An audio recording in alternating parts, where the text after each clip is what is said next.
Mais tu sais, moi je suis frappé de voir Il y a combien des je soulage des Céline. gens. Il y a des tas Bien de gens sûr. qui me disent, tu sais, maintenant c'est devenu, c'est Ben Bernadette oui. Soubirous, c'est la Oui. Sainte Vierge, c'est tout Ben ça, oui. tu peux rien dire. Tu peux... Oui. Ah oui. Oui. Et en fait, Ben oui, des tas de tout à gens fait me ça. disent, ah mais c'est merveilleux. Oui, enfin, grâce à toi, on ne culpabilise plus. c'est moi qui le prends, mais au Oui, moins, mais oui, c'est vrai, au moins c'est salutaire. Voilà. on l'avait Donc pas. oui, mais Charles Dantzig, là, qui publie un nouveau livre que j'adore, évidemment, comme tous les autres, parce qu'il va dire que je suis inconditionnel. Donc c'est pour dire vraiment, c'est un auteur que j'aime infiniment comme auteur, et comme homme aussi, j'ose le dire aussi. Bon, eh ben, il va vous lire des extraits à propos de chef-d'œuvre, qui est aussi décapant, superbe, l'élégance de l'écriture de Charles Dantzig. Dans la salle, comme ça, il y avait... j'ai cru entendre une tablée de 3 personnes, j'ai cru entendre les mots la reine morte. Évidemment, tu aurais vu la tête des types, ils n'avaient pas du tout une tête à savoir ce qu'était la reine morte, mais dans mon imagination, tout d'un coup, la littérature, qui est une chose à côté de la vie, devient la vie. Et ça, c'est le prototype des chefs-d'œuvre qui sont ces grands livres qui nous font monter. C'est le pompon du manège enchanté. La littérature, c'est le manège enchanté. Puis on suit ce pompon et on le suit pour une raison particulière. Je crois d'abord, c'est qu'il nous protège. Et je voudrais vous lire un extrait de mon livre dans ces rayons. Les enfants terribles ressemblent à des cartes battues. Jetées par l'auteur d'un geste sec, elles projettent des ombres triangulaires de films expressionnistes. Dans le grand appartement où ils vivent seuls et sans autre ordre que celui de leurs rêves, un frère et une sœur ont inventé ce qu'ils appellent le jeu. Une mise en scène plus réelle pour eux que la vie. C'est leur réalité. Elisabeth est dure, exclusive, hiératique. La hiératisation de ses personnages est d'ailleurs un chef-d'œuvre général de Cocteau. Lui-même avait l'air de marcher comme un prêtre égyptien d'hiéroglyphes. Ayant épousé un riche américain, elle devient vite veuve, comme si la fatalité repoussait toujours ces deux adolescents l'un vers l'autre et vers le drame. Ils s'installent dans l'hôtel particulier de l'Américain avec un camarade de collège, de Paul et une amie. Quand Elisabeth apprend l'amour de son frère pour cette jeune fille, elle machine un complot. Paul prend du poison, Elisabeth se tue d'une balle de revolver. Les mots les plus fréquents sont songe, neige, ombre. Ils donnent au livre cet aspect de film de Murnau, en moins lent. C'est un roman coupant. La jeunesse a fait un succès à ce livre quand il a paru. On a oublié combien, après la Première Guerre mondiale, la vieillesse régnait sur l'Europe. Les pères avaient été tués, il ne restait que les grands-pères, et les fantômes des morts, et les anciens combattants. Avec le roman de Cocteau, la jeunesse réexistait. Que dis-je? Elle aussi avait droit au drame. Je fais la liaison comme Cocteau, je viens de te dire la haine, la haine. Elle aussi avait droit au drame. Les enfants terribles est un des rares romans sans démagogie sur l'enfance, ce qu'elle peut avoir de persécuté et d'impitoyable, de sincère et d'artificiel.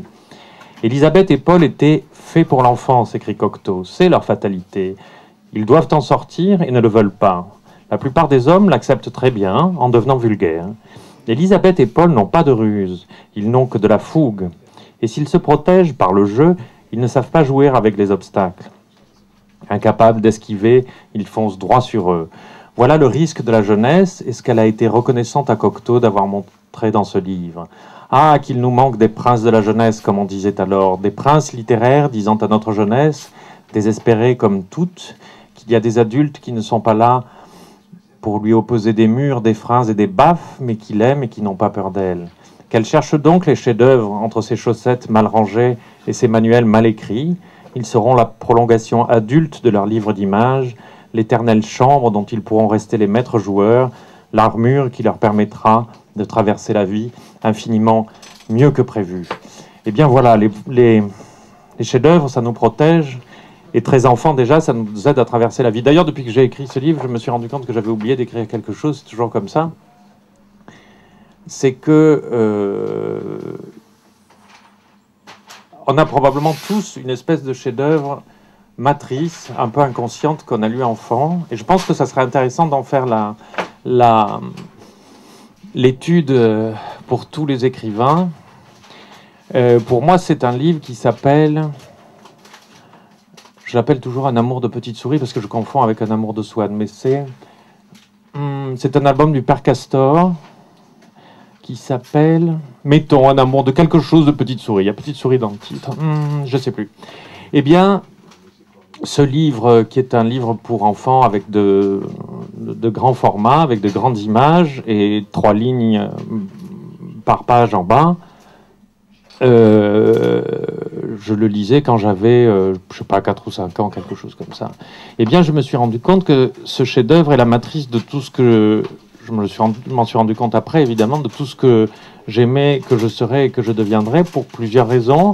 La première est que c'est l'histoire d'un souriceau de basse condition qui veut épouser une souris qui vient d'une famille princière. La famille s'y oppose. Je me suis rendu compte bien des années plus tard que venait de là mon amour pour Shakespeare, car c'est l'histoire de Roméo et Juliette. Ensuite, de quoi, l'histoire est assez brève, les parents de la petite souris acceptent que le souriceau de basse condition épouse leur fille. Et on voit les épousailles se préparer, et il y a une grande image dont je me souviens très bien, qui est le souriceau en frac avec un chapeau de forme. J'étais bouleversé, et j'ai compris, bien des années plus tard, que venait de là mon histoire d'amour avec le personnage que je préfère peut-être de toute la littérature. Enfin, il y en a plusieurs, mais celui-là, et j'en suis peut-être plus amoureux que les autres, c'est Robert de Saint-Loup dans La recherche du temps perdu, car Robert de Saint-Loup, nous savons tous que, outre ses qualités de courage militaire, puisqu'il est mort au front, il avait aussi une qualité qui est la tragédie des beaux vêtements. Il est toujours bien habillé, comme ça, il est imité par toute la ville, et il a une manière très à lui de poser son chapeau quand il arrive dans les salons. Il le pose à l'envers, c'est le premier à faire ça, il pose le chapeau à l'envers par terre et tout le monde l'imite. Et bien voilà comment, dans Un amour de petite souris, j'ai découvert Robert de Saint-Loup, et à la fin, que se passe-t-il? C'est que le souriceau et la souris prennent l'hélicoptère, et là j'ai compris, bien après, que venait mon amour pour la poésie de Max Jacob, car toute la poésie de Max Jacob, c'est des histoires de souris qui prennent des hélicoptères. Évidemment, jamais Max Jacob n'a écrit un poème où des souris prennent l'hélicoptère, mais c'est ce genre de fantaisie, au plus haut sens du terme, qui est là. Chacun a ses chefs-d'œuvre pour les jours de dépression. Pour moi, j'ajouterais la Old Dog Alert des 101 Dalmatiens de Walt Disney, ce chef-d'œuvre de scène longue. Les 2 parents dalmatiens, dont les enfants ont disparu, aboient dans Regent's Park. Alerte, un Danois de Hampstead, lequel passe l'information à un basset artésien, ami du noix, qui transmet à son tour à un vieux chien hérissé, le colonel, équipé d'un cheval capitaine et d'un chat sergent. C'est le corps canin de l'épopée qui va commencer. Mais bien sûr, aucun Disney ne vaut les Aristochats. Ce chef-d'œuvre de raillerie tendre a contribué à me faire reconnaître une partie de ce que je désirais de la vie. Ah, ce début, Paris en 1910, l'hôtel particulier, la vieille dame disant « bonté divine » et Duchesse se penchant sur un de ses chatons en lui disant « allons, allons, ce n'est pas comme ça qu'on devient un homme du monde ». Et les 2 oies anglaises, sûres de leur bon droit et sans peur, avançant en roulant leurs grosses hanches, et le timide gros chat de gouttière au Malais et le Pro-Toulouse. Peut-être qu'une partie des erreurs que j'ai faites dans ma vie vient de ce que j'ai cru à la gentillesse du monde des mâles à cause de ce film, qu'une partie du pas trop mal vient du chevaleresque qui s'y exprime, et qu'une partie de ce que je rêve vient de Duchesse, ô chef-d'œuvre qui donnait des contours à nos imprécisions. Ça m'étonnerait pas que, par exemple, pour Stendhal, ça soit, il évoque dans son journal, comme ça, il lisait Les 4 fils Aymon. Eh bien, moi qui pense qu'en réalité, Stendhal est un auteur de romans médiévaux, car les romans de Stendhal, c'est toujours des histoires de quelqu'un dans une tour et des gens en bas qui viennent plus ou moins l'embêter ou le libérer. C'est exactement Anne Masseran, ça vient très probablement des 4 fils Aymon. Les héros des livres, ce ne sont pas les personnages, mais les auteurs. Proust, cette petite chose qui pouffait derrière sa main gantée de chevreau, c'est Hercule. Il a créé, et quel livre! Et dans ce livre, derrière Robert, Oriane, Palamède, Françoise, tous les autres, celui que je vois, c'est lui. Tigre, je vous aime, Titan, je vous adore. Eh bien voilà, on est amoureux de ces gens-là, et on les suit tout enfant déjà. Ça fait, les mères sont très inconséquentes car elles nous apprennent à ne pas suivre les vieux messieurs qui nous proposent des bonbons, mais elles oublient de nous dire qu'il faut faire attention aux vieux messieurs dans les livres qui nous proposent des bonbons aussi. Et d'ailleurs, c'est très très bien car ces illustres héroïques merveilleux vieux messieurs nous séparent des mers, qui est la meilleure chose, pardon Colette, qui puisse nous arriver, car enfin l'âge adulte et esthétique nous arrive. Universel, dit-on. L'universalité me semble une notion inventée par la majorité qui veut se faire passer pour la totalité, je vais le redire. L'universalité me semble une notion inventée par la majorité qui veut se faire passer pour la totalité. Elle impose ses goûts au moyen de ce mot terroriste, si usité par les républicains français antidémocrates qui s'entendent à effrayer les naïfs avec cette notion de maître chanteur. Qu'on me ressemble ou la France mourra. Comme si l'Angleterre, où l'on fait tout le contraire, était morte. Si on ne se prosterne pas au passage du mot universalité, la majorité en prononce un autre. Il rampe, boueux, merdeux, calomnieux, communautarisme. Chaque chef-d'œuvre, les simples listes que j'ai données le montrent, est unique. Il y a unicité du chef-d'œuvre, le chef-d'œuvre est communautariste. Je donne avant ce passage une série de chefs-d'œuvre qui montrent qu'à l'évidence, aucun ne ressemble à un autre, et que d'ailleurs, peut-être chef-d'œuvre, je recommandais hier un journaliste, vous savez, parfois les journalistes vous disent quel chef-d'œuvre lire en 2013, comme si en 2013 c'était différent de 2012 ou de 2010. Et alors je lui ai répondu, je ne crois pas que tu l'aies dans tes rayons, Colette, mais je lui ai répondu le De Reddito Suo de Rutilius Namatianus sur son retour, qui est un livre latin de la fin de l'Empire romain, qui est un très beau livre, un magnifique livre, et qui montre que d'ailleurs, voilà, le chef-d'œuvre est une chose unique, qui traverse les temps et qui n'a rien d'universel. Mais dans mon livre, enfin, je ne suis pas toujours aussi chateaubriandesque comme ça. Mort, mort, François VII, que j'ai vu au traité de Vienne, mort, mort, l'empereur, mort, comme ça. C'est toujours bien, ça marche, la mort et le genre funèbre, ça marche parce que ça fait un peu défilé de Dior avec la traîne, tu sais. Mort, mort, et tout d'un coup, on a l'air archi sérieux, évidemment, si on faisait un chapitre qui s'appelait Né, comme ça, avec des histoires de bébés vagissants, ça serait beaucoup moins fastueux. Mais tout d'un coup, quand on lit un chef-d'œuvre, eh bien voilà, on est transporté sur les hauteurs, on est mieux que nous-mêmes, on devient un élément de ce chef-d'œuvre nous-mêmes. S'ils ont cette forme si singulière, cette chose qui cesse d'être de l'écriture pour être de la danse, c'est qu'ils sont de la danse parce qu'ils s'opposent à la marche au pas que voudraient nous imposer les pouvoirs. S'ils sont, je crois, quelque chose de très important qui n'est pas, je ne crois pas du tout au chef-d'œuvre en tant que sujet qui nous apprendrait quelque chose qui serait moraux, historique, etc. Je crois que le chef-d'œuvre est une pure question de forme et que nous nous souvenons de ces livres parce qu'ils ont des formes très très particulières, parce qu'après tout, ce qu'ils racontent, toutes les histoires sont toujours les mêmes. Toutes les histoires sont un amour de petite souris avec un souriceau de basse condition qui prend l'hélicoptère à la fin. Personne n'invente jamais des histoires. Ce qu'on invente, c'est des façons de raconter des histoires et ce sont des formes. Eh bien, si les chefs-d'œuvre sont des chefs-d'œuvre, c'est parce qu'ils sont une recherche de forme, ils sont des objets formels et qu'ils nous aident aussi dans ce sens où qu'ils s'opposent à l'informe que veut le pouvoir. On nous raconte une histoire, c'est que les chefs-d'œuvre, c'est quelque chose d'universel, c'est quelque chose, un chef-d'œuvre est un universel, ça parle à tout le monde. Je pense que c'est un grand mensonge, et je crois que le chef-d'œuvre, comme toutes les belles choses, est communautariste.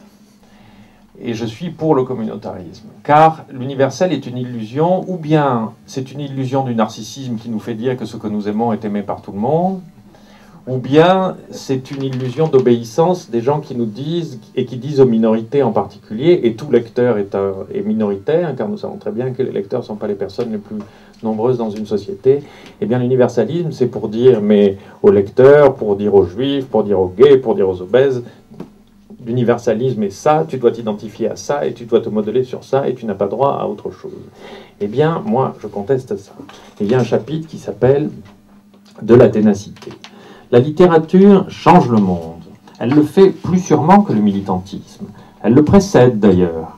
On croit que le mouvement de libération des gays a commencé grâce aux émeutes de Stonewall en 1969, quand les gays de New York, qui en avaient assez de se faire arrêter et matraquer, se sont révoltés dans le bar du Stonewall Inn, où venait de commencer une Xème descente de police, la transformant en une bataille de rue comique et héroïque de 3 jours, où les travestis lançaient leurs talons aiguilles et les émeutiers zigzaguaient dans les rues de Greenwich Village jusqu'à faire reculer la police, à l'accablement des conservateurs, à la risée des autres et au soulagement du genre humain. Le combat avait réellement commencé en 1948 quand un jeune Américain de retour d'une guerre courageuse qui s'appelait Gore Vidal, il est mort depuis, mais enfin c'est pas ça qui me fait rire, mais parce que Gore Vidal est mort et ses amis sont contents car il avait la dent dure, c'était terrible. Et je l'ai rencontré, par exemple, il m'a dit une chose enchanteresse, je lui parlais un peu par taquinerie car je savais qu'il le détestait de Truman Capote. C'était les plus grands ennemis de la Terre. Et il m'a dit, je ne peux pas le... Il trouvait que son style était très ouvragé. Il m'a dit, je ne peux pas le lire car j'ai du diabète. Le combat avait réellement commencé en 1948, quand un jeune Américain de retour d'une guerre courageuse qui s'appelait Gore Vidal a publié Un garçon près de la rivière.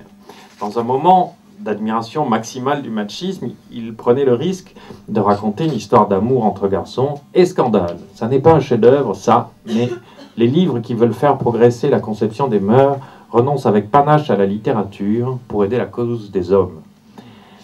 D'autres écrivains ont suivi, comme James Baldwin, fils adoptif d'un prêcheur et très éloquent lui-même, comme il l'a montré dans ses écrits politiques sur les Noirs d'Amérique, aurait pu en faire un manifeste pour l'égalité. La poésie est plus frappante que le journalisme. Ainsi, la première lecture publique, comme ici, en 1955, de son chef-d'œuvre Howl par Allen Ginsberg.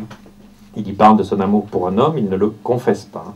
Le militantisme a été énergisé par cette hardiesse littéraire. On est parfois d'autant plus hardi qu'on est seul dans son bureau et inconscient des conséquences pratiques. Le militantisme est une littérature, au fait. Il n'y a pas plus scribouillard qu'un militant. Et je crois d'ailleurs que ce qui m'a frappé en cherchant quand le mot de chef-d'œuvre a été appliqué pour la première fois à la littérature, il m'a semblé découvrir que c'était Voltaire qui avait trouvé ça. Il l'a fait, si je ne me trompe pas, en 1752, il l'a appliqué à Corneille. Et c'était la première fois qu'on appliquait le mot chef-d'œuvre à la littérature. Eh bien, si c'est Voltaire, ça n'est pas tout à fait négligeable, car Voltaire était quelqu'un qui avait un rapport avec le pouvoir tout à fait insolent, comme nous savons. Il ne l'a pas toujours eu. Enfin, il a voulu d'abord... C'était un jeune homme fébrile qui voulait absolument arriver. Il n'y a pas de mal à ça, d'ailleurs. Il l'a très bien fait. Il est devenu, après avoir pas mal trépigné, il est devenu l'historiographe du roi, comme l'avaient été Racine et Boileau, que je citais tout à l'heure. Et puis, il a fait cette chose inouïe, tout d'un coup, Voltaire, qui était devenu historiographe du roi, c'est qu'il a commis cet acte d'une insolence insensée, c'est qu'il est parti de la cour. C'est un acte d'une insolence considérable, car c'est un acte qui établit, pour la première fois, l'indépendance de la littérature. Et c'est ce même homme qui a employé le mot de chef-d'œuvre. C'est d'ailleurs à ce moment-là que se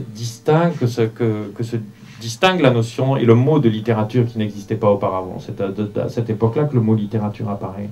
Et les choses ne sont pas fortuites. Je crois que si quelqu'un comme Voltaire, cet homme insolent qui quitte la cour, invente le mot chef-d'œuvre, eh bien c'est pour donner tout d'un coup une force et une indépendance, enfin c'est pas un mot que j'aime, enfin disons ça comme ça, ou une puissance et une indépendance à la littérature qu'elle n'avait pas. Et remarquez que Voltaire est aussi l'homme qui a inventé une expression qui est devenue maintenant un peu condescendante, mais c'est bien dommage car elle avait été une très forte expression, c'était la sienne. Il a inventé aussi l'expression d'homme de lettres. Évidemment, si le chef-d'œuvre était l'application simple de règles, il suffirait d'appliquer les règles et tout le monde écrirait des chefs-d'œuvre.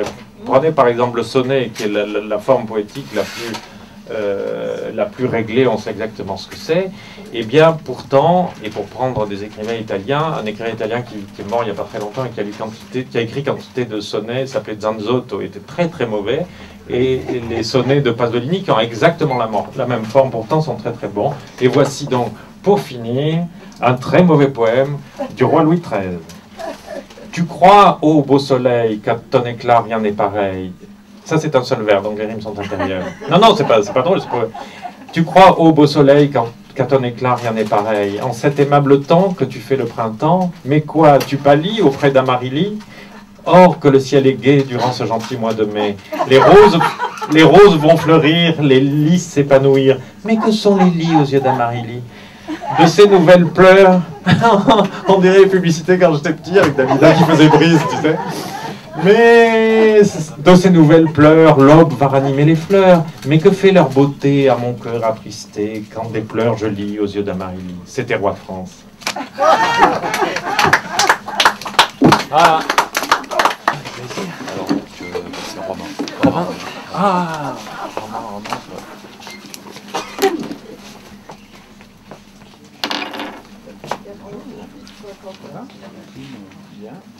Bonsoir, ça va? Comment ça va?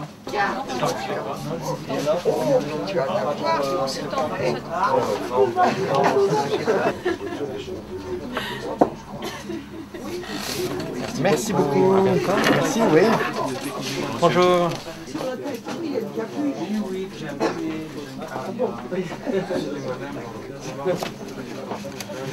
Eh bien, merci, j'étais content de vous voir.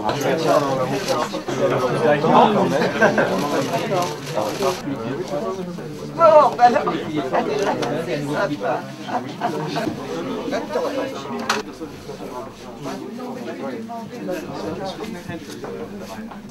Moi, je veux lire le dernier Julie Wolkenstein, qui est très bien. Il Ah est bon? bien, Par là, oui, il je est crois. là. Oui, c'est Alice et moi. C'est sur la maison l'histoire de de sa l'enfance, vie, oui. et moi, je connais cette J'ai horreur des histoires d'enfance.